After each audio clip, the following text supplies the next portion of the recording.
For inviting me. Some of the people in this room, particularly Steve Davis and Ken Trotsky, have, I think, been engaged in a long-term, low-key campaign to get me to engage with the policy world more than I have otherwise, and I guess this is some sort of success in that regard. This, I should warn you in advance here, that my presentation is going to be even more wonky than the Larry and Harry show that we just witnessed. My area of expertise is evaluation methodology. Now, you may be running for the exits already. I'm going to make this policy relevant, or do my best to make it policy relevant. But this is a bit of a wonky thing that I want to talk about. But I think it's important. Let me start. See, I'll really scare you by defining some terms. Active labor market programs. This is a Europeanism that I actually like because it's useful, because it encompasses both job training, which is most of what we've been talking about so far and a lot of what I'm going to talk about, and programs like job search assistance and like the worker profiling and reemployment services system, which is a program, for those who don't know, that picks out unemployment insurance claimants who are likely to have long spells on unemployment insurance and requires them, at pain of losing their benefits, to engage in reemployment services early on in their reemployment service spells. These things are active as contrasted to passive, where passive sort of means we send you checks and you don't have to do anything. Active means you're doing something. And so I think that's a useful distinction. And I also just wanted to put things like WPRS on the table because I think they are complements for, and maybe the optimal thing for, many unemployed people. Job training, more expensive, more intensive services, optimal for other people. And a lot of the problem, as was hinted at by Larry and Harry, is that we need to figure out better how to sort people into different types of services. So I wanted to widen the window a lot. Second thing I want to do, and I think probably certainly all my friends, and it's a bit scary how many of the people over 40 in the room are people I know this, but I want to distinguish between outcomes and impacts, just to make it clear that we all know what we're talking about. And this is going to be relevant later on when I have some remarks about the performance management system. An outcome is what happens to you after you are in a program. So you go into the Workforce Investment Act, you get some services, and you come out and you're employed or not. And being employed or not is your outcome. The impact, the value added, the additionality, to use an unattractive word one sometimes hears in literature, is the difference between the outcome you experience in the world where you took the program and the outcome that you would experience in an otherwise identical world where you did not take the program. So that's the impact of the program. It's very important to keep those two things separate. Part of the problem with the performance management system that we have at the moment that guides the Workforce Investment Act is that it does not carefully distinguish between those two things. So we're interested in impacts. That's what you want for a cost-benefit analysis. We know from experimental analyses in the past of the Job Training Partnership Act and so on that many of the people who go into these programs would find a job just fine without the program. It might be a little slower. It might not be quite as good a job, but most of them would eventually find employment on their own. And so it's important not to implicitly compare, oh, here's what happened to the program participants, to zero, because that's not the right counterfactual, as it were. All right. Big picture. Economists like to have roadmaps in their papers and their talks. This is the disguised roadmap slide. I've called it big picture. First thing I want to do is I want to get you excited about thinking something that I think of as evaluation policy, which is distinct from policy evaluation. And I think oftentimes, there was a question at the end of the last session about sort of, Mom, where do experiments come from? And the description that was provided by the panelists was quite right, that at the moment, experiments often come from sort of haphazard circumstance, good fortune, some clever person putting something into legislation, some clever graduate student observing, oh, they're actually doing random assignment over here and they don't know it, and we can use that to learn something. For me, evaluation policy means sort of stepping back and saying, let's think in a big picture sense across programs, but perhaps within a specific area, like skills development. So I can say something broad that incorporates both higher education and Workforce Investment Act type programs. In a broad policy area, let's think systematically about how we're going to go about determining what works and what does not. And if we think broadly about that, then we can start to think about how to make choices about things like data structures and program design and implementation that have implications across a set of programs. So as Sheena suggested, and there's going to be more of this coming later on, these choices matter, right? If we make a choice that says no one can get access to the unemployment insurance earnings records except by jumping over 4,000 10-foot high hurdles, then we're going to have a different ability to evaluate a whole host of programs, to learn a whole host of things about what it is that we're trying to do as we spend taxpayer dollars, than if we have a world where, no, you can't walk in off the street and say, please hand me the UI data, but with some reasonable hurdle that determines that you are a serious person engaged in a serious activity and are taking necessary precautions with data privacy, that after those 3 5-foot hurdles, instead of the 1,000 10-foot hurdles, you can get access to the data to do your research. Those are different worlds, right? And we need to sort of think systematically about the fact that these choices that we make in a sort of offhand way about privacy, and I don't want to diss privacy, I'm all in favor of privacy, but we have to recognize that there are trade-offs here.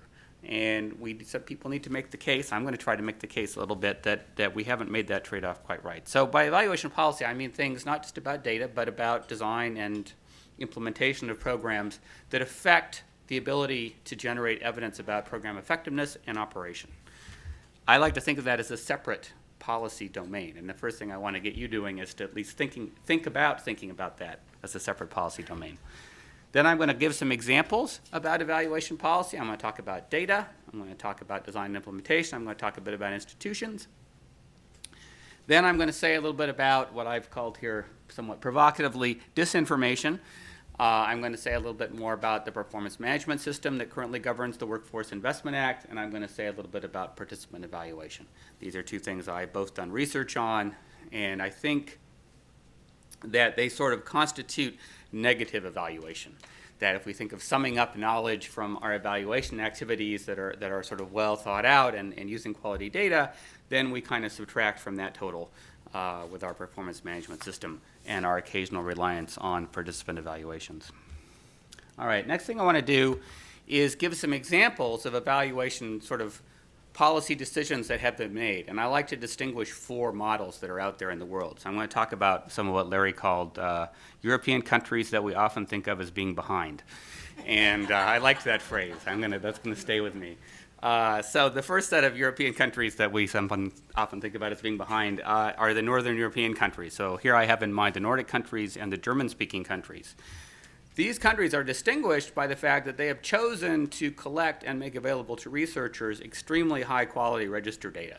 So I sometimes loosely describe this as everything about everybody always. That's a little too strong, but the wealth of the data that is available is kind of stunning, and the quality of it. It's not just that they have a lot of variables. It's not just they have it for everybody. It's that there's always going to be some. It's not that there's no measurement error, but there's not a lot of problems. You look at the data and you say, oh, this is pretty good stuff, right? They seem to have gotten the numbers right for most of the people and so on and so forth.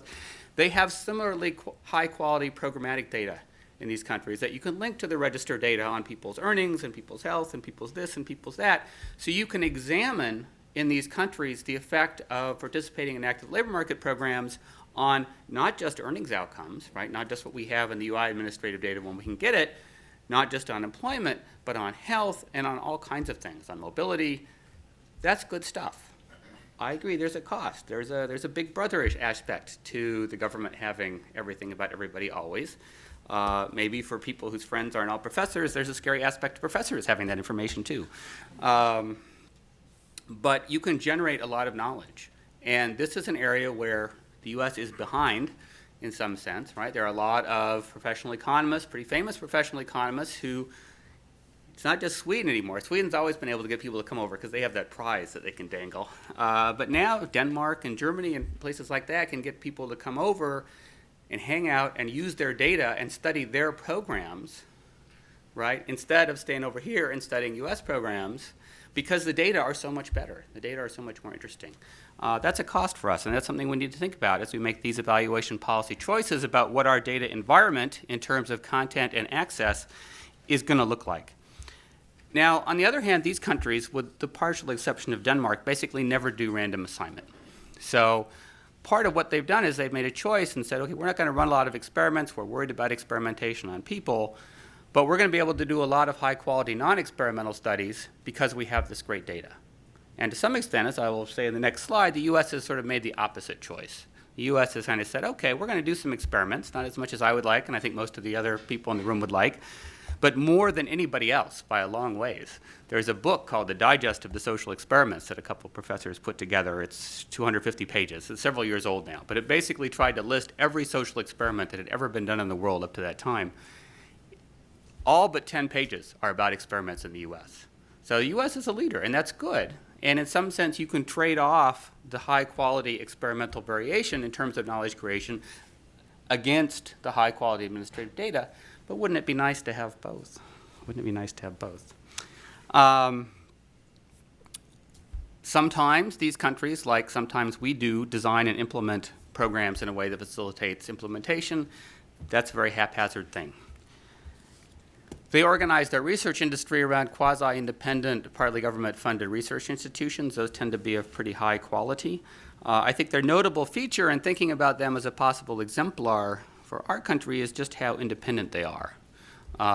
They're not as independent as the evaluation consulting firms in the US, but they're more independent than, say, I think the Institute for Education Science or the Chief Evaluation Officer's Office in the Department of Labor.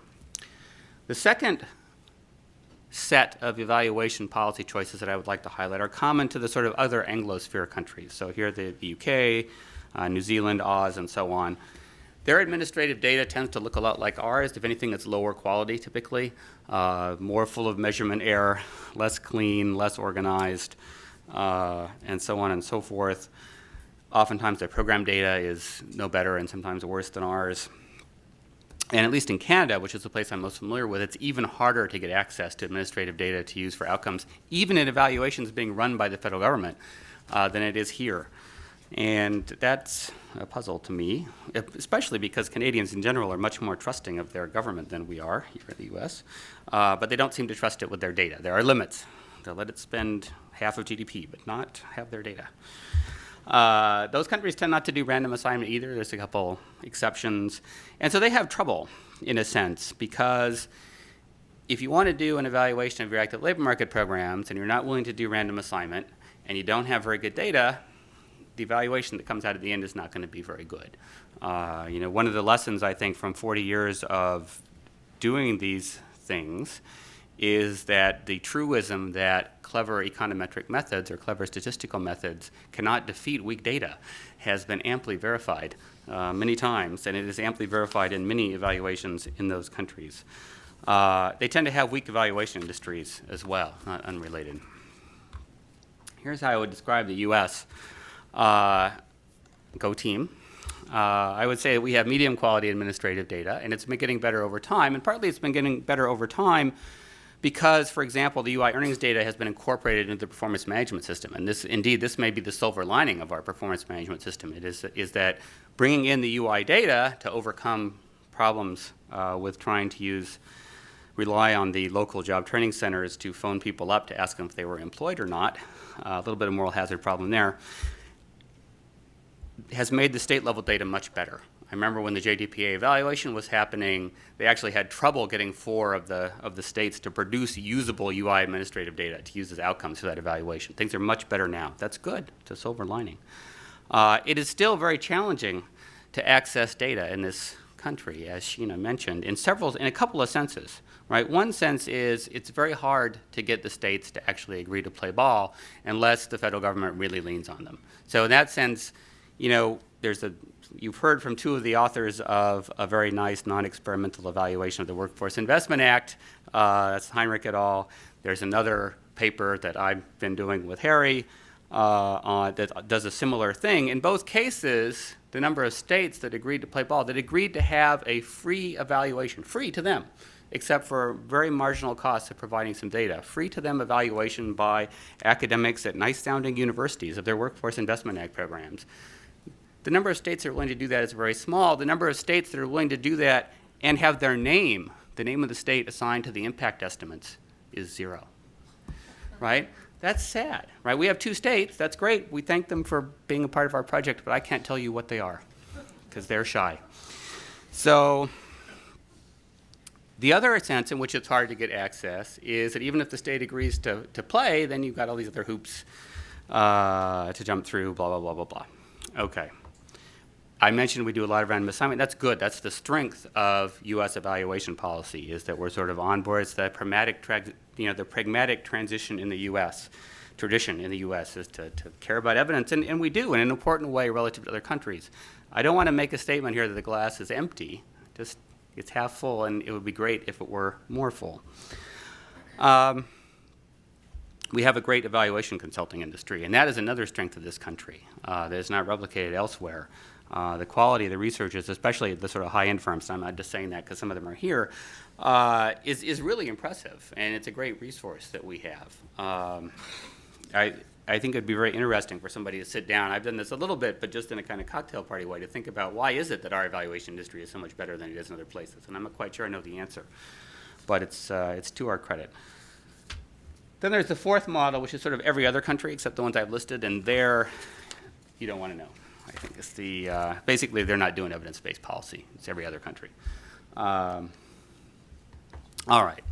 So I hope I've convinced you that it's useful to think about evaluation policy, a set of interrelated choices about data and institutions that affect how well we can learn about how we're spending our money on active labor market programs. Now I want to be a little bit more wonky and focus specifically on data. And I recognize this is not the most popular line of argument, but I think it's pretty important, and I think it's actually a pretty inexpensive way to generate a lot more knowledge about how well we're evaluating our programs, how well we're operating our programs, right? Data is not just useful for doing impact evaluations, it's also useful for understanding what people in that world call process concerns, just how does the program work? And so I've picked just one example here that might seem very small, but actually it's kind of a type, and that is getting the dates right. So for this paper that I'm working on with Harry, we've used the administrative data from the Workforce Investment Act programs in these two states that are shy, and we've had our co-authors cleaning up the data, and you learn that there's a whole bunch of enrollment spells that end before they start and things like that. And you say, well, that's a puzzle. How does that happen? And you kind of look at the data and you just think, it doesn't seem like this aspect, the sort of beginning and ending of different services, the beginning and ending of program enrollment spells, have been entered into the system with great care or great accuracy. And okay, fine, probably they are entered, the things that involve actual direct expenditures of money, like did the person get a service, probably those are mostly right. And for some purposes, that's all you need. But if you wanted to study, well, how do people move through the program in a kind of temporal sense? That's actually a quite interesting question. Many people who go into these programs receive multiple services. They might start one class, they don't like that class, they start another class, then they get job training afterwards because they didn't get a job right away. Knowing those sequences and knowing sort of how people flow through the program is a very important type of process information that you would like to have. But if the dates aren't any good, you can't do that kind of study. Or if you wanted to do a dose-response kind of study, to borrow the term that is floated into this world from the medical literature, if you wanted to study does longer training have a bigger effect than shorter training? Well, if the dates aren't right, you can't really do that. There's too much measurement error in what you're trying to do. This problem would not be that hard to fix, and many other similar issues with the data would not be that hard to fix.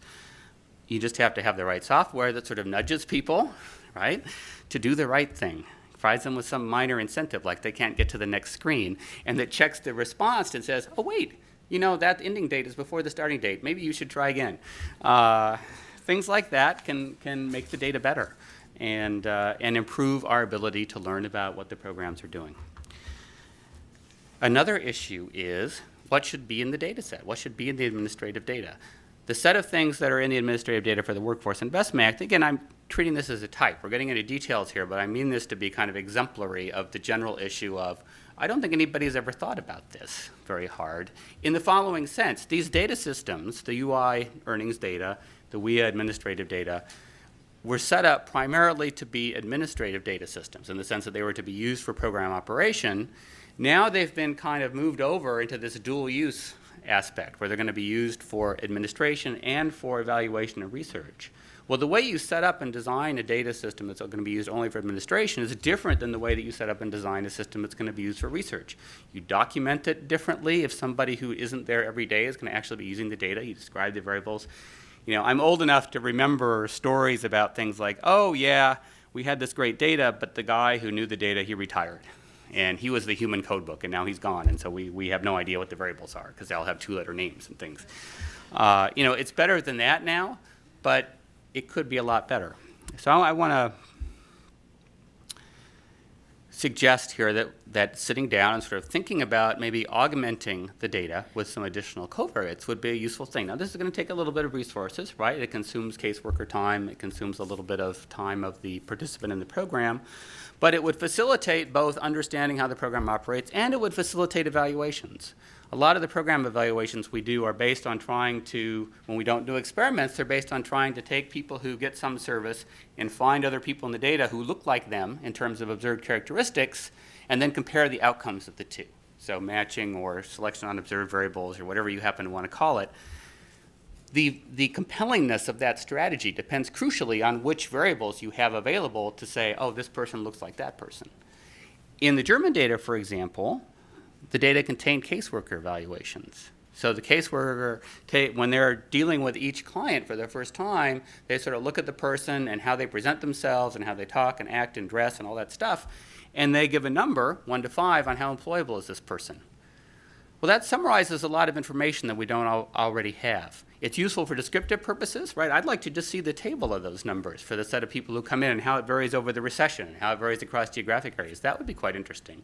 It would also be a great variable to condition on in evaluations that are relying on conditioning to solve the problem that people sort non-randomly into services. Costs. I was thinking Doug Besharov was here, because this would be here, but he's not. This first line is partly for him, because he made me take this out of the paper I wrote for his WIA book. How much time do I have, by the way, like 5? Yeah. Okay. So I worked at Farrell's Ice Cream Parlor restaurant in the late 1970s, and some of you, the older people in the room may remember it. It was at one time a national chain of 1890s theme ice cream parlors. And I actually learned a great deal of labor economics from working at Farrell's Ice Cream Parlor. It was a very formative experience for me. At Farrell's Ice Cream Parlor, which was not it was a national chain, but it wasn't a big deal. This wasn't McDonald's or anything. They had estimates of what every single menu item cost to produce, to put on the table, including the free glasses of water. That kind of impressed me at the time, actually. They knew what their high profit items were, they knew what their low profit items were, and they used this information, and I don't know exactly how they generated them. I was just a lowly college student. But they seemed to correspond, if you sort of thought about it, to things that made sense. And they used those to make choices about how to run their business. I have always been, and this is not anything that's specific to the Workforce Investment Act, although it's come up in trying to write this paper that I'm doing with Harry. They don't know that.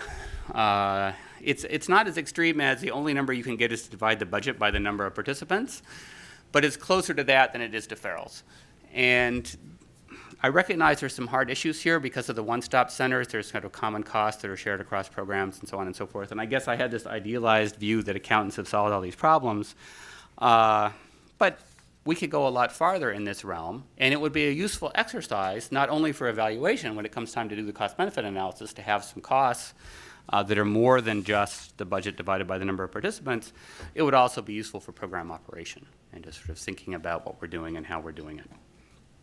All right, here's the slide for Sheena. Linkages. It seems to me that if you receive services from a program at the expense of other people, the least you can do is allow your administrative data to be used to evaluate the program. I think that case needs to be made, because I think a lot of people don't think that's true. It seems to me that if you're a state and you receive money to finance your Workforce Investment Act program, as you do, that the least you can be expected to do is to participate in sort of serious evaluation efforts done by credible scholars. Now, there's self-interest here, obviously, but at the same time, we have a big welfare state. We do. We're not Sweden, but we have a pretty big, the government does a lot of things, and as long as we're going to do that, I think it makes sense to collect and use the data that are required to be serious about operating that structure. We can argue about whether the best world is the one with the big state or the small state, but I think it's very clear. I think we should all be able to agree that in the world with the big state, being serious about evaluation, being serious about evidence-based policy, and that means being serious about collecting and using data to guide program operation and evaluation, is where we should be. Probably all the people in the room can agree with that. One particular example, the Germans, that country that we think of as being behind, they have something called the Integrated Employment Biographies, which is a file that was prepared with the help of researchers, but mainly by the staff of the German analog of the Bureau of Labor Statistics. It's similar to the RAND version of the health and retirement study. It was sort of cleaned and organized and documented in a way that researchers could use it to answer lots of questions. That's a really effective use of funds, because you set up a data set like that, and then people will come, or they're some of their graduate students, even better, and they'll do research for you for free. They'll do policy-relevant research for you for free just because you've set good data out there with which they can answer interesting questions in compelling ways. That's a bargain. That's a real bargain. We ought to have something like that. We don't. That would be nice. Design and implementation. This is sort of getting to the question at the end of the last session about where do experiments come from. We should do experiments. We should do more experiments. We should do them before we actually start the program instead of after. But maybe not at the beginning. I'm sympathetic to Harry's point about that you want the program to sort of be working at some level before you go after the evaluation. You can do staggered rollouts if you don't do an experiment. That's good. They tried to do that with Ticket to Work. They sort of did that with Ticket to Work. You can build in discontinuities. Right? So there's a whole parallel question. Where did discontinuities come from? It has the same answer. Discontinuities arise by chance at the moment. Right? It happens that some programs get designed with really interesting eligibility rule cutoffs where people below a level get a lot, people above a level get a little, and then you can compare the people just on one side and the other side and say, aha, here's the difference between getting a little and a lot, at least for people who look like this. We should be doing that systematically instead of haphazardly. Again, evaluation policy. Right? Thinking about program design, program implementation, and data collection and management in ways that facilitate understanding program operation and evaluation.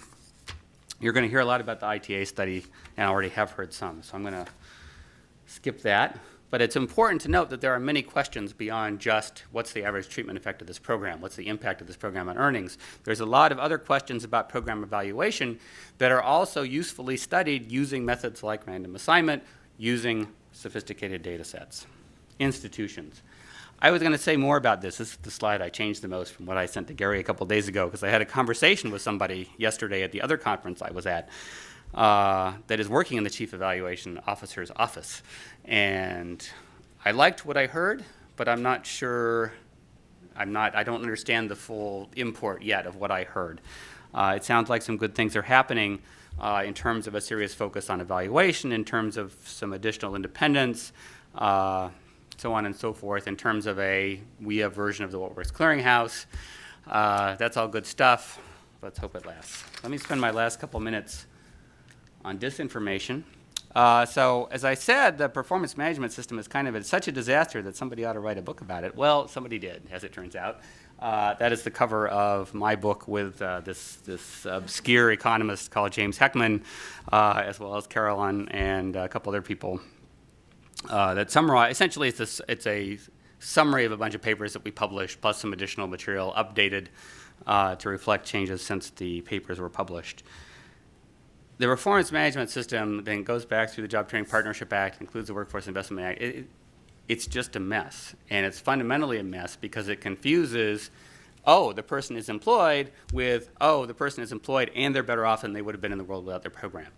And so it gives the programs a strong incentive to choose people to serve, and they have some leeway about who they serve. The eligible population for these programs is very big. There's ways to dissuade people from sticking around before you enroll them and ways not to. To serve people who are going to look good on the performance management system because they're going to have good short-term outcomes, rather than serving people who might benefit a lot in the long term from human capital investments. I will tell one story, and I'm almost done. In the National Job Corps study, another study that was done by Mathematica, they did a really fun analysis. So the Job Corps study had a whole lot of Job Corps sites, enough that they could kind of use the different sites and take the impacts from each site and look at how they varied as a function of site-level characteristics. So one thing they did was they coded up each of the sites based on how they had done on the Job Corps performance management system into sites that had done really well, sites that were in the middle, and sites that had done poorly based on the performance management outcomes. And then they said, okay, let's compare the experimental impacts across these three sets of sites. They're the same, as it turns out. And not just the same because the standard errors are big. They're just the same. That tells you that the performance management system in that case, and that's very similar to the performance management system that governs the Workforce Investment Act, is basically uninformative about long-term impacts, or medium-term, in this case, impacts of the program. I have a paper on participant evaluation. They're not very good. It would be good to learn more about them. We'll leave it at that. Bottom lines, we could do worse. Right? We have some things to be happy about in the way that we evaluate and study and think about our active labor market programs, but we could do a lot better. We could generate more knowledge, oftentimes at pretty low cost, right? Changing the data access stuff, changing the quality of the data, many of those things wouldn't cost a lot, but I think would have a big payoff. I think they would pass a cost-benefit test. I agree with, I think it was Harry who said that we shouldn't evaluate everything. Sometimes doing a cost-benefit analysis itself doesn't pass a cost-benefit analysis. But we could do a lot more evaluation than we do that would pass cost-benefits analysis. Bert is here. I have to say this is a Bert phrase. Experiments are not a substitute for thinking, for sure. And the literature on experiments has advanced a lot in the last 20 years along that dimension. But we should do more of those. But we should also think about the margin of data, about access and quality and quantity.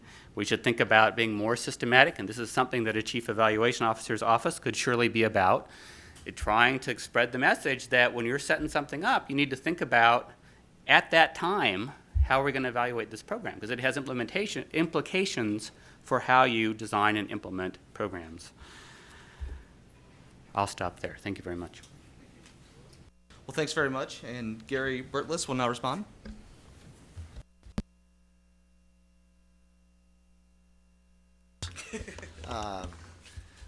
I want to talk about the general issues being treated at the session, and also just the topics that Jeff has covered. The organizers of this event posed a question, at least in the last invitation that I received: getting America back to work, can training programs do the job? As posed, let's see. As posed, actually, there's a simple answer to that question, and it is no. When you've got 13 million unemployed workers and an unemployment rate between 8 and 8.5%, it's 8.1%, by the way, for those of you who wonder, and 3.4 job seekers for every job opening, retraining is not going to get us back to full employment. The reason is that nearly all the current gap between the unemployment rate we have and the unemployment rate we would have at full employment is caused by a shortfall in aggregate demand. It's not due to shortfalls in the education, training, or skills of workers who are either on the job now or who are seeking jobs. It's certainly the case that job retraining, better workforce preparation can whittle down the number of unemployed right now. It can help employers fill their vacancies faster. It can shorten the unemployment durations of the people who get training. But it's not going to give us an additional 9 or 10 million jobs, which is the number we would need in the current situation to get back to full employment. Filling each vacancy 2 weeks or even 2 months faster can reduce the unemployment rate, but only modestly under current conditions. In its latest estimates from the JOLTS survey, the Job Openings and Labor Turnover Survey, the BLS estimates that there were about 3.76 million job vacancies in June. In that same month, there were 12.75 million people who said they were jobless and looking for work. Undoubtedly, there's another 3 or 4 million waiting in the wings. They're ready to start looking for work if they thought jobs would be available. If we enrolled 1/4 of these unemployed and shadow unemployed people in the best possible training program that money can buy us, when their training is complete, some would undoubtedly find jobs considerably faster than would be the case if they hadn't received the training. But when there's a shortfall in job vacancies, some of these workers we do not train, who we don't give the training to, are going to find jobs more slowly or not land any job at all. Some employers will prefer the newly trained workers to people who don't have any extra training or whose training was received a long time ago, and that's the case, by the way, even under the current no extra job training policy. The job seekers in the unemployment queue are going to be rearranged. The workers receiving extra training are going to move toward the front of the queue, but that means that other people who didn't get training will be pushed further back. In the current macroeconomic environment, the total length of the unemployment queue is largely determined by the shortfall in the aggregate demand. It's not determined by the fact that the United States has an inadequately trained workforce. If we interpret the question to mean can the unemployment rate at full employment be cut by outstanding improvements in training programs, the answer is certainly yes, assuming that a program truly improves the skills and productivity of the potential workforce. It's going to increase the percentage of working age Americans who can hold a job that produces output worth more than the minimum wage and more than their reservation wage. Given the current wage structure, it's going to increase the number of jobs that employers can profitably create and offer. But we shouldn't kid ourselves that a much better trained workforce is going to produce a steady 2% or 3% unemployment rate instead of a 4.5% or 5% unemployment rate. A lot of unemployment has nothing to do with the skills of the people who work or the skills of the people who are seeking work. It's the result of productive job search by workers who have specialized skills and are looking for the specialized niche in the job market where those skills are going to have the highest payoff to them. And we hope also for their employers. And it is also, unemployment is also an inevitable consequence of labor reallocation when unsuccessful employers and industries must shrink and other growing employers and industries are trying to find workers to fill the vacancies they have. Now, a number of economists, including some very good ones, think that ramped up or improved training programs can be a substitute for government transfers for the unemployed. And the idea here is that if we can train people to fill jobs, the wages they earn on those jobs are going to be a substitute for the transfer payments, insurance payments, assistance payments that they otherwise would receive. But let's think about this for a minute. If the training requires full-time effort, indigent trainees are still going to require assistance or insurance payments of some kind while they're in training. The training cost adds to the assistance or insurance payments we make to them. It's not a substitute during that training period. When the training course is complete, far fewer than 100% are immediately going to get job offers unless they got their training at West Point or Annapolis or one of the engineering departments at Stanford. If assistance or insurance is believed to be an essential thing that we should provide for untrained workers, won't it still be an essential thing that we provide to unemployed but trained workers? Finally, training programs can be justified, that is, they might do the job, if they meet a pretty modest benefit cost test. Do the social benefits exceed the net social costs? The gross benefits are the extra nationwide earnings that result from the training. The costs are the direct and indirect expenses to finance the training that we're providing. Strangely enough, I think training programs are more likely to pass this test in a deep slump, like the one we're in. Passing the test in a slump is easier than it is at full employment because trainees' foregone earnings in a slump are likely to be low or zero, and that's one of the most important costs of training programs for adults. If the unemployment rate is 8%, then keeping a 25-year-old or a 52-year-old in a training program for one additional year doesn't cost us much in terms of lost output, lost earnings. Arguably, it improves social welfare if it gives somebody else in the unemployment job seeker queue an opportunity to fill a job that the trainee would have filled if she were not enrolled in our training program. At full employment, it's much more expensive to keep a 25-year-old or a 52-year-old in a training program. If she were not being trained, there's a good chance in a tight labor market she would have found a job. There's a smaller chance her luck in landing that job was at the expense of somebody else who was forced to remain unemployed because of the competition of this successful job seeker. So now let me turn to Jeff's comments. He focuses on the evaluation problem.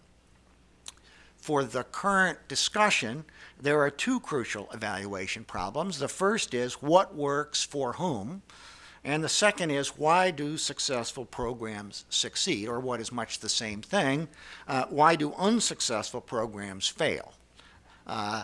We get the equivalent information if we answer either of those questions. Jeff and I agree on the strongest methodology for learning the answer to question 1. It is to conduct randomized trials. In fact, I would say it is to conduct many, many of them in a variety of populations. Many trials seem to be needed in order to discover a few successful strategies, and then to confirm that those successful strategies actually work when implemented on a broader population or a broader scale. Now, I've defended this position, that running lots and lots of experiments. In fact, I don't say 1 to 1.5% of DOL's training budget should be devoted to experiments. Under current circumstances, I think it's much better to devote 50%. 50% because of the weakness of the evidence supporting a lot of the training that we're currently funding.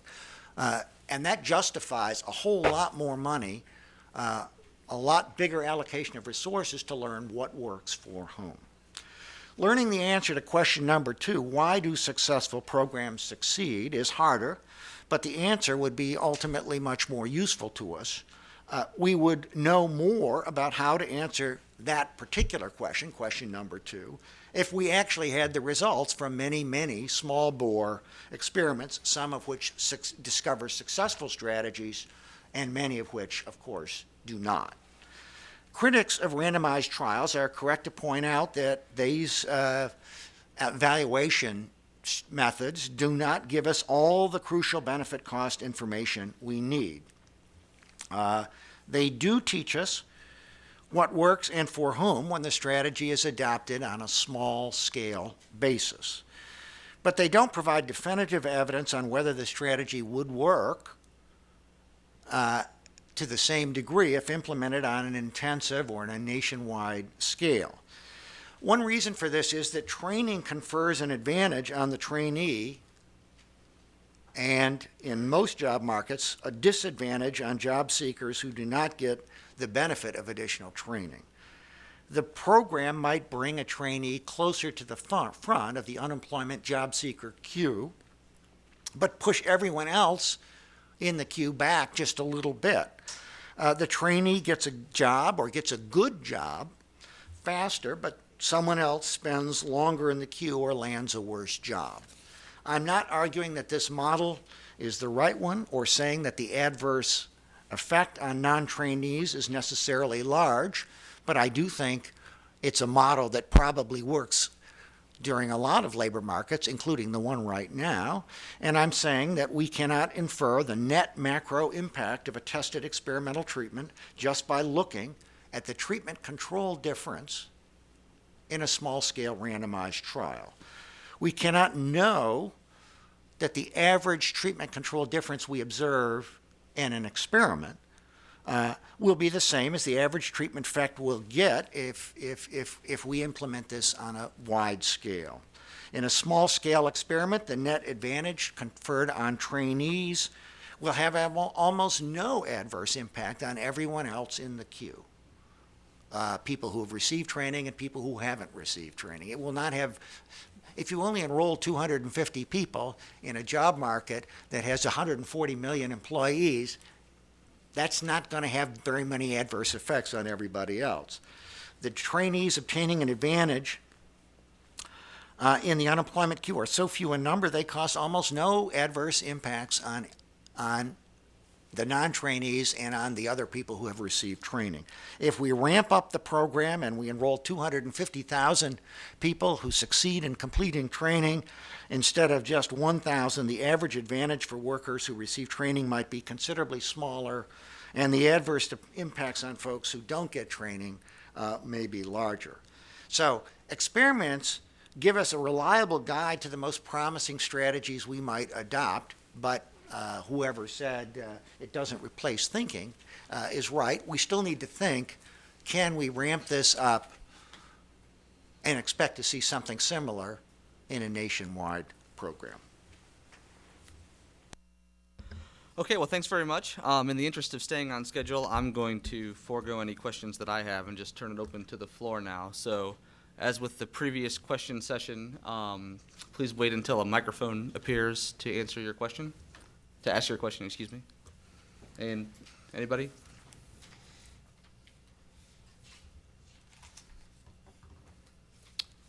Okay, well then I will. Oh, yeah, right.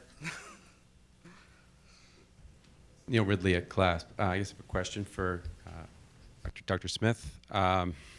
Based on, given your critique of the WIA performance management system, what are you proposing to fix it? Are you proposing that we do away with performance management as it's currently done and rely on much more extensive evaluations? Or are you proposing to incorporate features of evaluations into the performance management system, some kind of randomization of random assignment to services rather than caseworker assignment? What's your remedy for fixing? I mean, is it throw it out entirely, or is it fix it, or? I think it's really useful to have systematic, nearly real-time production of data about what's going on in the program.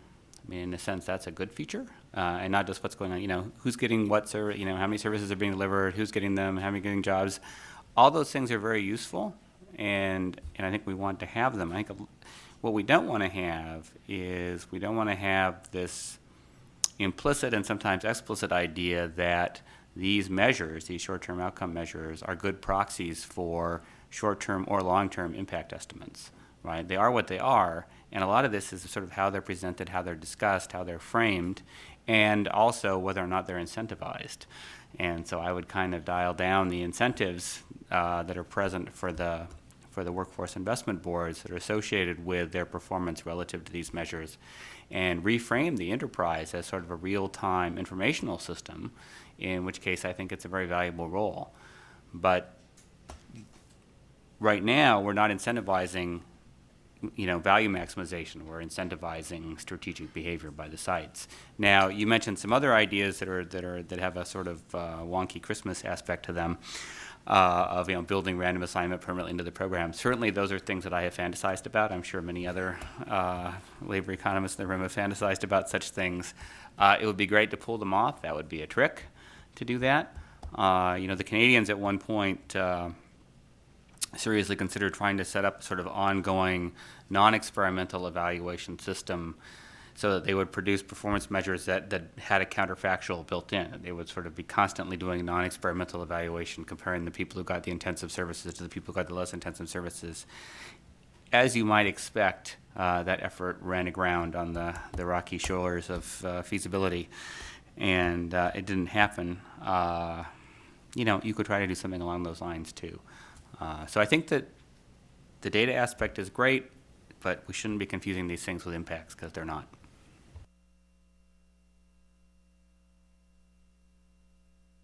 Matt Jensen, American Enterprise Institute. Is there any self-reinforcing nature of the program evaluations in that do firms use the results of the evaluations when making hiring decisions? Is that something that you have to worry about when you're doing the evaluations themselves?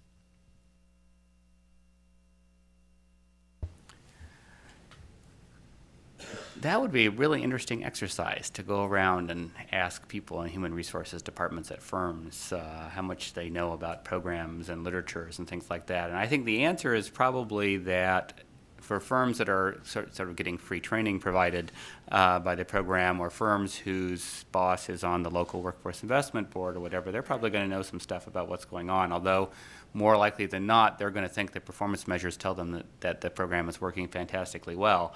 And they will be unfamiliar with any academic or policy literature on actual impact estimates.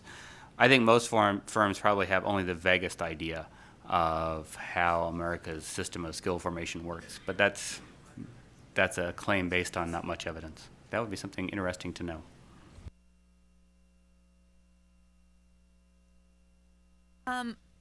When you talk to workforce investment sites, they talk about on-the-job training, where employers provide training that's funded half by the workforce investment area and half by the employer. They vary in what they think about these programs. Some really like them, think they're a great idea. Others think the employers would employ these people anyway, and you're just giving them some money to help them train. Is there any evidence one way or the other? Do you know? There's a lot of anecdotal discussion. I think that in most of what I know about this comes from the JTPA evaluation rather than the Workforce Investment Act. But and if you looked at the places in the JTPA evaluation data, looked at the names of the employers where the people worked, it was hard to there's a chain in Texas called, I don't know if it's still around, called Whataburger, and Whataburger got a bunch of on-the-job training money from the local JTPA program. My guess is that the people receiving on-the-job training at Whataburger were getting exactly the same training experience as the people who are not being subsidized at Whataburger. But no, I've never seen anybody do that systematically. That would be hard data to collect, but it'd be useful. My recollection of the JTPA experiment is that the subsidized on-the-job training had, by a sizable margin, the biggest net benefit per enrollee. And the way I've always thought about that finding is it's just tough to find employers willing to participate in this. In a way, the people who were assigned to this track were getting the best thing that they could get, but there's a limit for each local agency and how many employers want to cooperate in this way. It should be obvious that, maybe it shouldn't be obvious, but upon reflection, it seems to me obvious that for people who are hard to employ or who have had recent difficulties getting employment, the training that is going to have the most beneficial impact is training that actually has a very high likelihood of being used on the next job you hold. Well, that is emphatically the case for on-the-job training, where you have an employer that has a buy-in to give a position to somebody and, in fact, give the training to the person. Well, of course, it's going to have a great payoff. So why can't we use this magic to just completely transform the job training system to this? And I think that the primary reason is there's just a limit to how many employers want to cooperate with this approach to training hard-to-employ workers. Thanks. Can I My add name one? is Dmitry Repnikov, and after a short stint at a local LMI shop doing labor market research, I realized just how heavy the one-stop and the workforce development reliance is on short-term and long-term projections, which, a few years down the road may be somewhat obsolete. So we've covered the evaluation data at some detail, and I was wondering if we could shed some light on the LMI data aspect of it. At a time of dwindling resources, I was wondering, how we can move towards more effective data and kind of more of the real-time aspect to it, so some of these workforce development agencies can more effectively place the trainees into the right positions. Thanks. I would say in answer to that the expert on LMI in the room is probably Bert Barno, so I'm not gonna say too much. I would say that I think we could learn more. I think we'd learn more about the best ways to present labor market information both to caseworkers and to participants in these programs, so that it's useful to them. Right, you and I and other people in this room, we can maybe look at a table of information and say, all right, that makes kind of sense. Here's how I want to think about this. Here's what I want to know. For somebody who's unfamiliar with that, which may include the caseworkers actually, as well as the clients, I think we have a lot to learn, and it's something that is going to involve psychologists and people who are not economists in how best to sort of present this information in a way that people will use it in the most profitable ways. We have time for just one or two more questions, so let's take one from this side of the room and then another one from this side. Yes, are you aware of any low-hanging fruit legislatively for facilitating better access to this data? For instance, I've heard that giving state workforce agencies the access to the National Directory of New Hires is something that would be helpful for tracking outcomes or the impact of these job training programs. Well, to me, one of the most astonishing features of our information system based on the unemployment insurance data is the veto power that state administrators have over giving access to people who are doing evaluation, even in federally funded programs.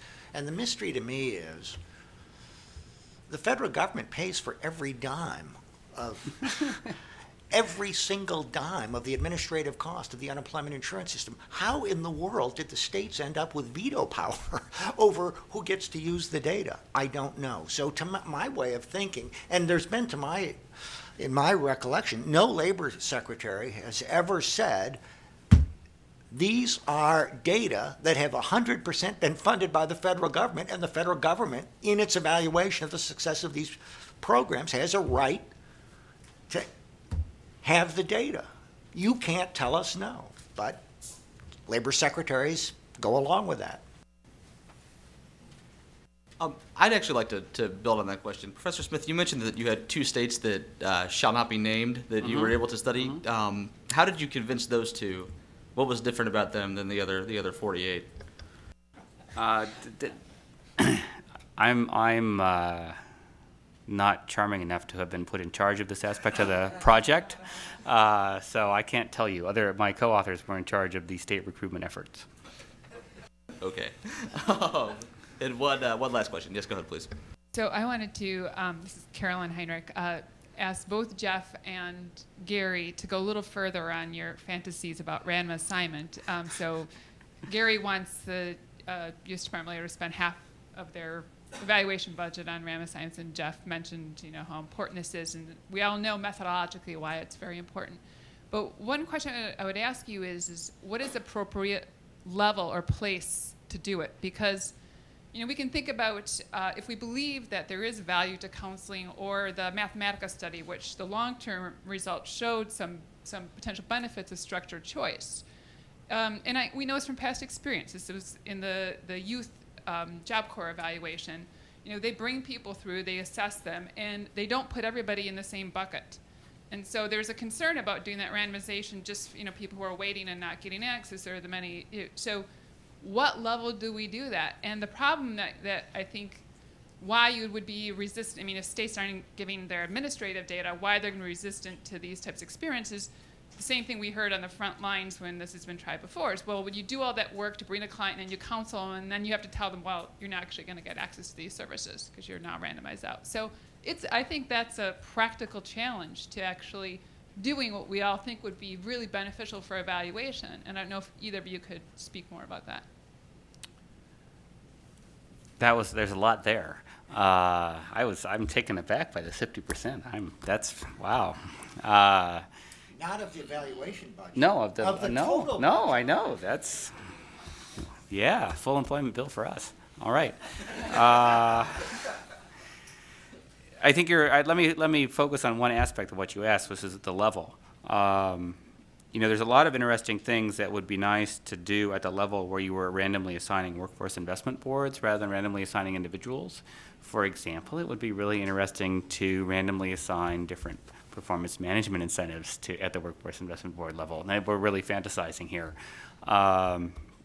There was, and this was a terrible shame that this sort of didn't happen. During the JTPA era, there was a lot of really interesting cross-state variation in the structure of the reward systems under the performance management system.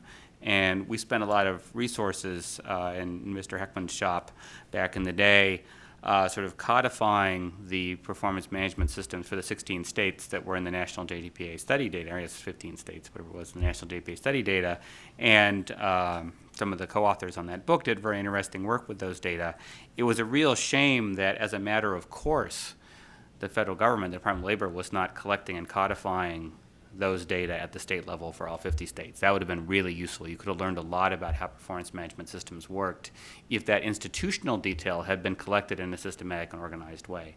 And it's not a completely foreign thing, right? The Department of Health and Human Services collects systematic data on state TANF and before that AFDC systems that researchers have used now for decades. Similar efforts, I think, would be useful at the margin in the workforce system. Well, I think there's been immense learning in the last 40 years in how to do randomized trials. My first job after graduating from college was to work in one of the first randomized social experiments, and we were amateurs.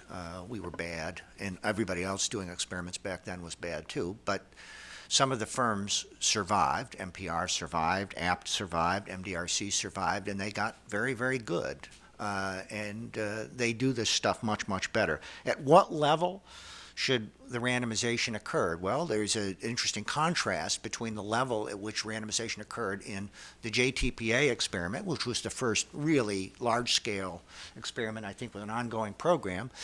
And they decided to do 15 sites, which had agreed in advance to cooperate with a randomized experimental design. So they were highly self-selected. I was very strongly critical. I was on the advisory board to it, and I said the right way to do this, if you want to find out an ongoing program, is to randomize, but at a very small scale in thousands of sites across the country, rather than just pick 15 sites. Well, I think that there was learning. The next big large-scale randomized trial the Labor Department did was for the Job Corps, and that is how they tried to run it. They tried to just withhold Job Corps services from a handful of applicants, but very broadly across the country, and I think that gave us a much more meaningful picture of how Job Corps works than we got from the previous randomization in JTPA.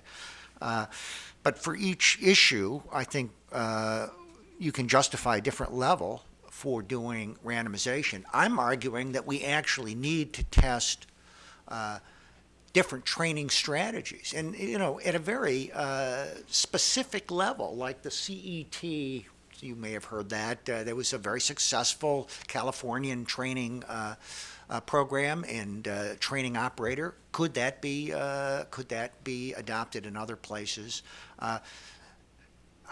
And I think that there is a very compelling argument for letting, 100 flowers bloom. If you don't know whether your training strategy is working, if we don't have good information about it, you can justify using a huge share of your budget for randomization. Remember, most of the randomization budget does not go for research. It goes for providing services to people.